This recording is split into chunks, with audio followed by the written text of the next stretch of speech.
some things go left unsaid, right? When texting, this happens all the time. It seems like you can't get the intonation of the voice. Are they joking? Are they serious? Are they sarcastic?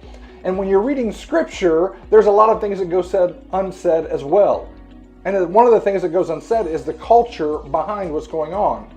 So in the New Testament, the Roman is ruling the world. And because Rome is ruling the world, they came in and they set certain rules for every city, every country that they took over. And when they took over different countries, they said, you can keep the gods that you have. You have to start worshiping the emperor also, but there are no new gods.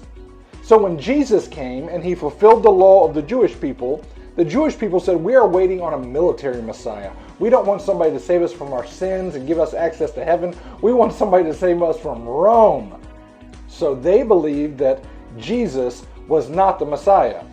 But Jesus was the Messiah, because it is better to be saved from our sins, to give an eternal life, than it is just from Rome, especially for those of us 2,000 years later.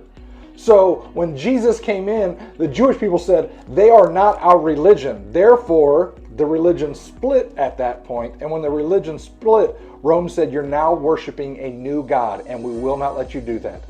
So that's one of the issues we run into when we're reading our scripture, things that go left unsaid. Come see me at Catalyst Church in Greensboro, North Carolina. I'll save you a seat.